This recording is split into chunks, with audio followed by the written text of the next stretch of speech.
Good morning. My name's George Stewart.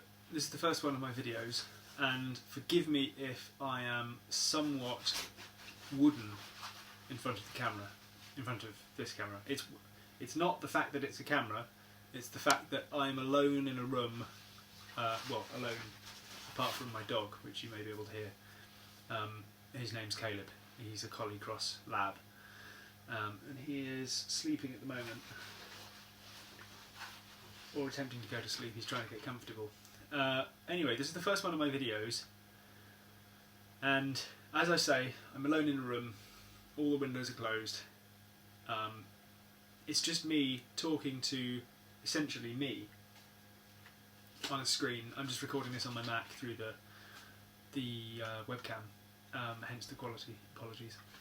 But the point of these videos, which I'm planning to release regularly, is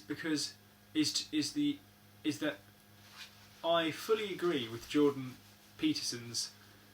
In case you don't know, Jordan Peterson is a somewhat controversial public figure at the moment. He's a psychologist, clinical psychologist and philosopher, and he's become popular for many different ideas.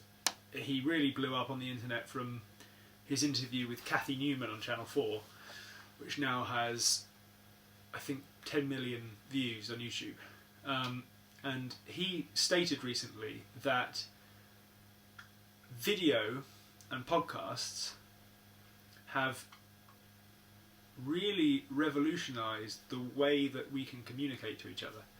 And he said specifically that the spoken word, in the form of video and podcasts, has now become as powerful as the written word, which is very interesting, and that really drove home the message to me, because I've been debating coming on YouTube for maybe a year or so, and I didn't do it because I couldn't really justify it. I'm a philosophy student, and it didn't seem like an authentic move, and there was something attention grabby about the reasons I had for going on YouTube then, and I couldn't justify it, so I didn't do it.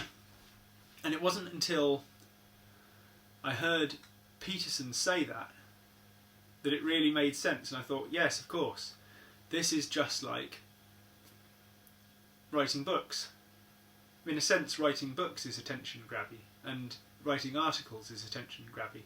You know, there's 100 years ago, writing a book would be as attention grabby as making a YouTube video now. You know, it doesn't have to be sensationalizing or sensationalist and loud and colourful and designed to just pull you in. You know, it doesn't have to be like that. It can simply be the expression of ideas in the most accessible way possible, which is video and podcasts now. Because as Peterson said, you can consume them.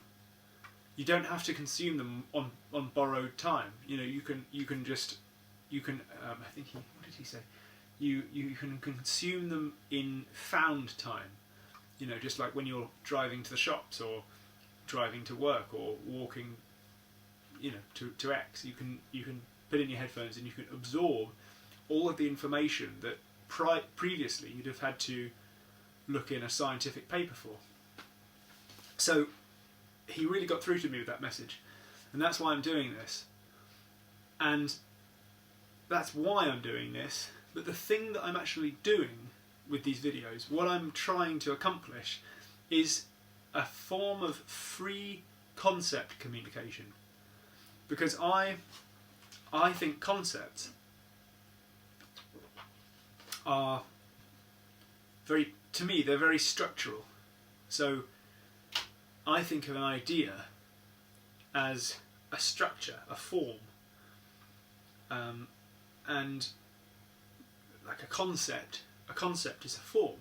right? It's a kind of mentally studyable form, and you have to be able to hold a concept and examine it and see what the structure's like, and then once you've got an idea for the form of the concept, then you can actually absorb it and you can use it as a tool. It becomes a tool.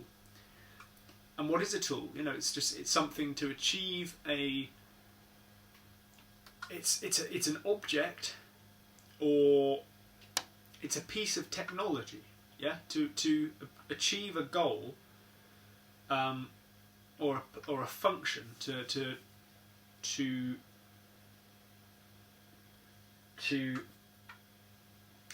it's a thing that can be used in a particular way to achieve a particular thing in multiple situations, or in singular situations. But this is what an idea is. An idea is a tool, if you understand it.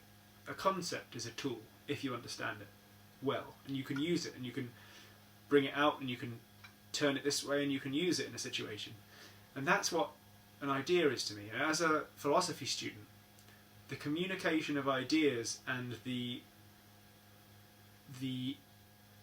analysis of ideas is what I do, basically. And to those who ask what philosophy is, I often say philosophy is to thought what structural engineering is to architecture. The better structural engineer you are, the more beautiful the architecture you can make, and the better philosopher you are, or the more studied in philosophy, if you want to put it that way, because saying you're a philosopher can sound, a mite pretentious. But the more versed you are in philosophy, the more beautiful and creative your ideas can be, because you have the reassurance of knowing that they've been put together well. That's what philosophy does. And in part, that's what I'm trying to do with these videos. I want to communicate ideas, and I want to put them across. I want to formulate them. I want to lay them out in an accessible way, and I want to put them across. And I think that's where I'm going to leave it with this first one. And obviously this is not a high budget video. It doesn't have any production value really. It's just me and a camera in my living room.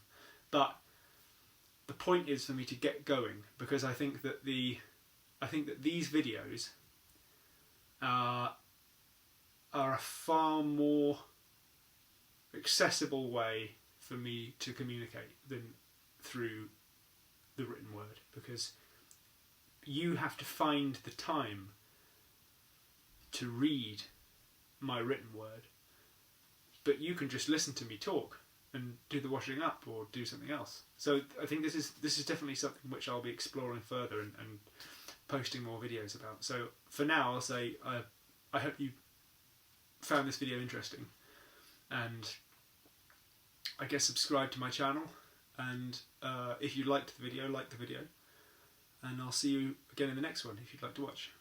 Have a good day.